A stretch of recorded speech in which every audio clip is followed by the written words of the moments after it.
Hello and नमस्कार। मेरा नाम है शिखा सिंह।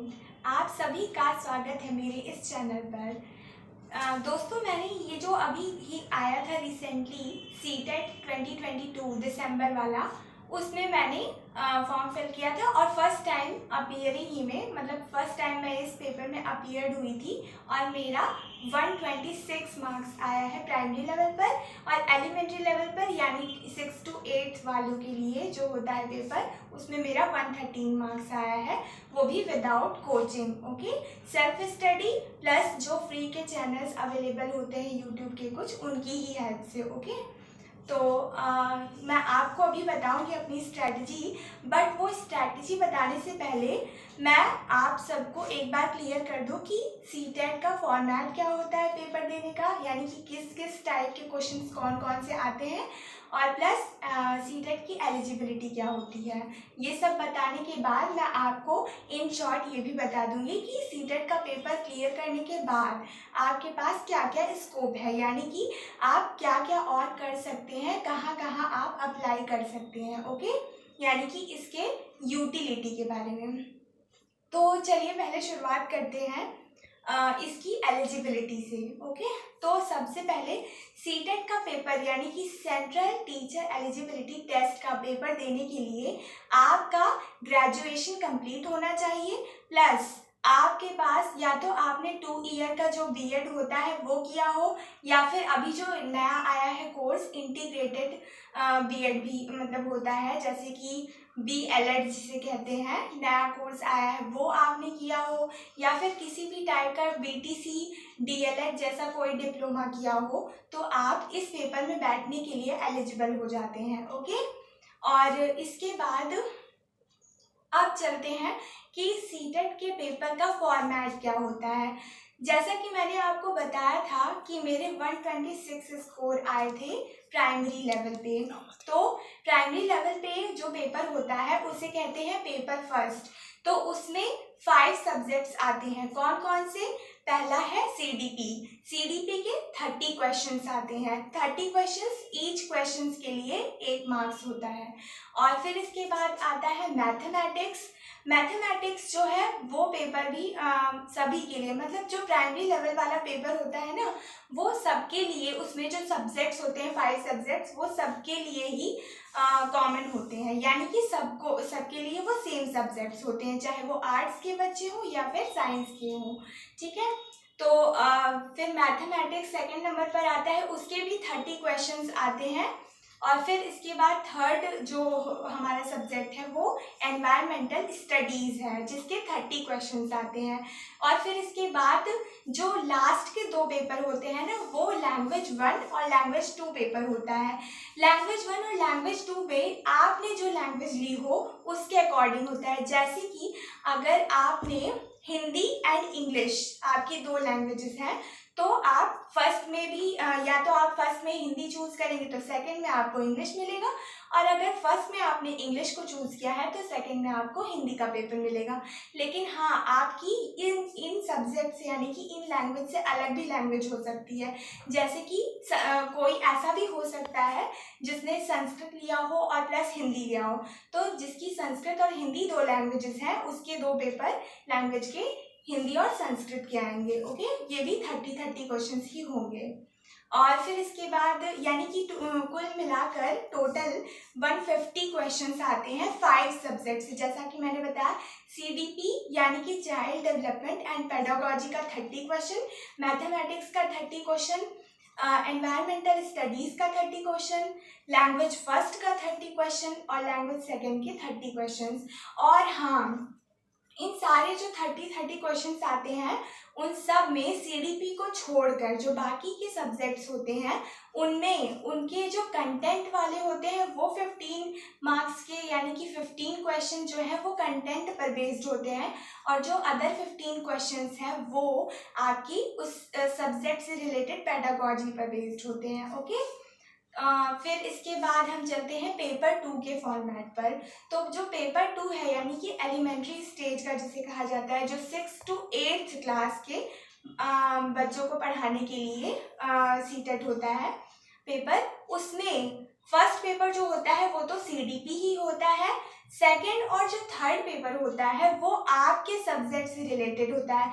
आपके सब्जेक्ट से रिलेटेड मतलब आपने ग्रेजुएशन में जो पेपर दिया, जैसे मेरा जो है वो मैथ और साइंस था, क्योंकि मैं मैथ एरिया से आती हूँ, तो मैंने बीएससी मैथ्स किया था, इसलिए मेरे जो सब्जेक्ट्स थे वो मैथ और साइंस थे।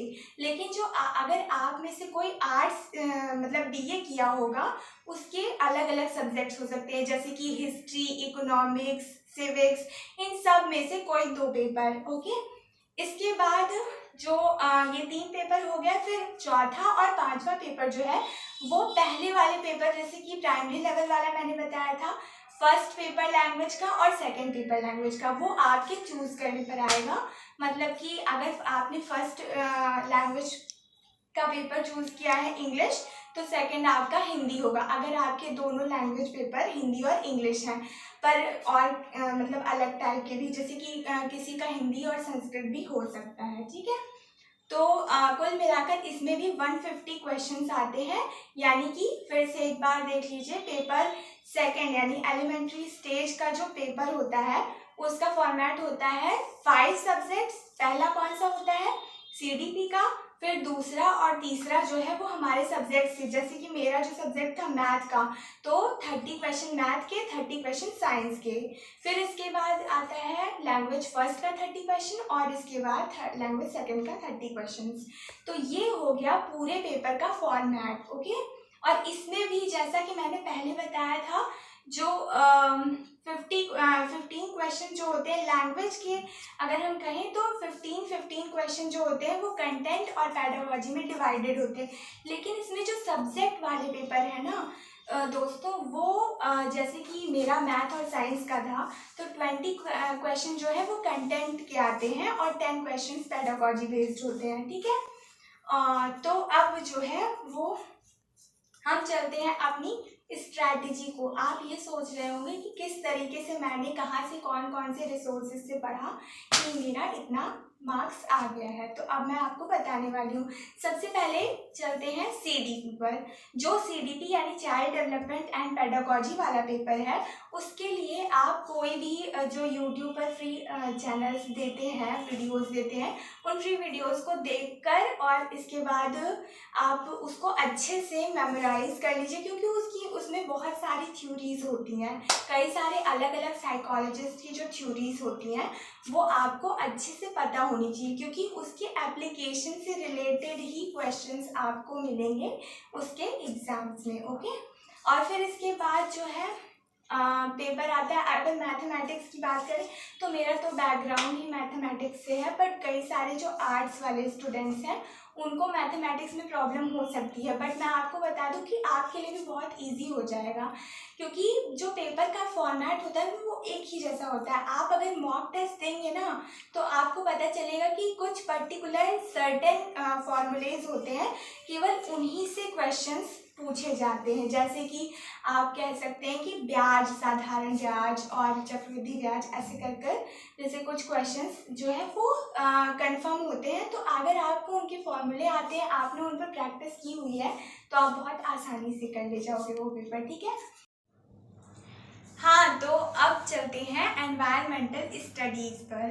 तो एनवायरमेंटल स्टडीज़ में दोस्तों, जैसा कि हम लोग जानते हैं कि सबसे ज़्यादा जो कह सकते हैं कि जिसके बारे में पता नहीं लगाया जा सकता, ऐसा सब कहते हैं कि जिसके बारे में पता नहीं लगाया जा सकता, वो यही पेपर है। यानी कि यही इस सब्जेक्ट में जो 30 क्वेश्चंस आते हैं, 15 तो पेडागोजी के होते हैं जो बहुत आसानी से हो जाते हैं, लेकिन जो अदर 15 क्वेश्चंस कंटेंट से आते हैं वो बहुत ही डिफरेंट वैरायटी के होते हैं, तो वो कभी भी मतलब कैसे भी आ जाते हैं, लेकिन इससे बहुत आसानी से टैकल किए जा सकते हैं। इन क्वेश्चंस को भी कैसे, आप प्रीवियस ईयर क्वेश्चंस को उठा लीजिए और फिर इसके बाद उनमें उनको बहुत अच्छे से, एकदम अच्छे से उनको पढ़ लीजिए। एकदम अच्छे से पढ़ने का मतलब मेरा ये है कि आप जब एक क्वेश्चन देखते हैं ना, एक क्वेश्चन देखते हैं तो उसमें जो 4 ऑप्शन दिए रहते हैं ना, आपका आंसर तो एक ही ऑप्शन होता है, लेकिन जो अदर 3 ऑप्शन है ना, उनसे रिलेटेड भी आपको उसी टाइम उस क्वेश्चन को पढ़ने के टाइम ही पढ़ लेना चाहिए। तो इस तरीके से आपका एक ही क्वेश्चन क्वेश्चन में 4 टॉपिक से रिलेटेड ऐसे तैयार हो जाता है। और इस तरीके से अगर आप प्रीवियस ईयर क्वेश्चंस को उठाते हैं और इसी तरीके से अच्छे तरीके से स्टडी करते हैं, यानी कि एक एक ऑप्शन पे आपकी नज़र है और उसकी एक्सप्लेनेशन को तुरंत आप देख लेते हैं, तो आपका बहुत ही अच्छे से प्रिपेयर हो जाएगा। एनवायरमेंटल स्टडीज़ कहीं और से नहीं आता है, इसके लिए लोग फालतू ही परेशान होते हैं। बस प्रीवियस ईयर क्वेश्चंस को आपको बहुत ही अच्छे से लगाना है। ओके, अब हम आगे चलते हैं।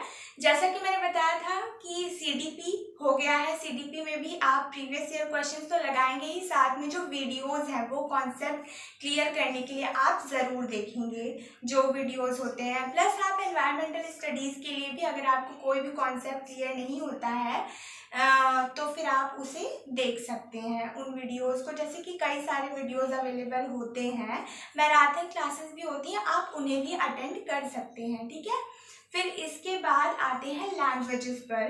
तो लैंग्वेजेस में जो फर्स्ट और सेकंड लैंग्वेजेस है ना, ये इनके जो पेडागोजी वाले क्वेश्चन होते हैं 15 वो लगभग कॉमन ही होते हैं। जैसे कि कई सारे लैंग्वेज से रिलेटेड हमें जो प्रॉब्लम्स होती हैं, डिसलेक्सिया, डिस्ग्राफिया आपने सुना होगा, तो ये बहुत ही कॉमन होती हैं और ये इंग्लिश और हिंदी दोनों के ही पेपर में, अगर आपका फर्स्ट और सेकंड लैंग्वेज हिंदी और इंग्लिश है तो मैं बता रही हूँ कि ये बहुत ही कॉमन होते हैं। तो बहुत ही आसानी से आप कुछ वीडियोस जो है मैराथन वाले अगर आप देख लेते हैं तो वो कई सारे चैनल्स डाले होते हैं, तो आप अगर उन्हें देख लेंगे तो आपका वो पेडागोजी वाला सेक्शन कवर हो जाएगा।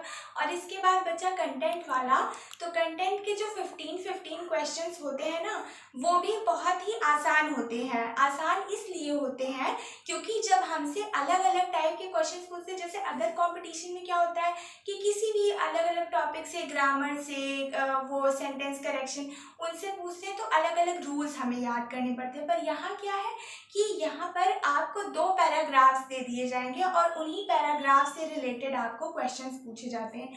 7 to 8 क्वेश्चंस पर पैराग्राफ में होते हैं। ठीक है, तो एक पैराग्राफ से अगर आप खुद सोचिए कि 7 से 8 क्वेश्चंस आ रहे हैं, तो फिर आपके लिए तो बहुत ही अच्छा हो जाता है। कितने सारे क्वेश्चंस तो पैराग्राफ में ही दिए होते हैं, यानी कि हमें पैराग्राफ को अच्छे से रीड करके उसी में उसका आंसर छुपा होता है जो वो देना होता है। ठीक, यानी कि कई सारे डायरेक्ट क्वेश्चन पूछता है पैराग्राफ से, और कुछ ऐसे क्वेश्चन होते हैं जो कि वोकैब से रिलेटेड होते हैं, यानी कि किसी शब्द का आपको अर्थ पूछ लिया, वो आप एलिमिनेशन से भी कर सकते हैं। कभी कभी होता है ना कि ऐसे वोकैब दे देता है पैराग्राफ में होता है जो हम कॉमनली नहीं जानते हैं, लेकिन हम उसको भी बहुत आसानी से कर सकते हैं अगर एलिमिनेशन लगाए वहाँ पर, यानी कि कौन सा नहीं हो सकता है। कभी कभी जैसे एक पॉजिटिव वर्ड दे दिया, आपको पता है कि इसका जो अर्थ है वो पॉजिटिव होता है, बट जो अदर 3 ऑप्शन है वो नेगेटिव है, तो आप बहुत आसानी से उन 3 ऑप्शंस को एलिमिनेट करके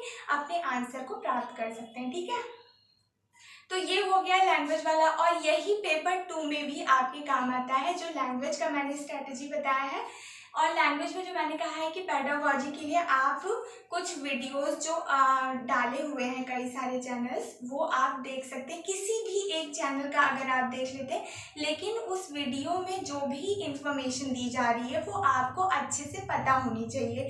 ऐसा नहीं है कि आप एक बार उस वीडियो को देख लिए और इसके बाद आपको देखने की कोई ज़रूरत नहीं है, या तो आप उस वीडियो को देखकर उसे जो इन्फॉर्मेशन मिल रही है उससे आपको, वो आप कहीं नोट कर लीजिए ताकि आप उसे ज़्यादा से ज़्यादा रिवाइज कर सकें। क्योंकि एग्ज़ाम टाइम में सबसे ज़्यादा ज़रूरी है कि आपने जितना भी पढ़ा है उसको अच्छे तरीके से आप मेमोराइज कर सकें, यानी कि उसको आप रिटेन कर सकें माइंड में। और रिटेन करने के लिए ज़्यादा से ज़्यादा रिवाइज किए होंगे तो बहुत आसानी से आपका पेपर हो जाएगा। ठीक है, अब आते हैं कि जो 2 अलग सब्जेक्ट्स वाले आते हैं पेपर, उस पर तो वो वाले पेपर जो आते हैं एलिमेंट्री स्टेज में, बाकी तो दोनों जो 2 लैंग्वेजेस के पेपर होते हैं वो भी कॉमन होते हैं, मतलब बस थोड़ा हाई लेवल कहते हैं, या फिर मुझे तो ऐसा लगता है कि सेम ही टाइप के लेवल पर आता है। जो प्राइमरी लेवल के पेपर होते हैं उसमें भी लैंग्वेज का, और जो सेकेंडरी या एलिमेंट्री लेवल पे होता है उसमें भी मुझे तो कॉमन ही लगता है।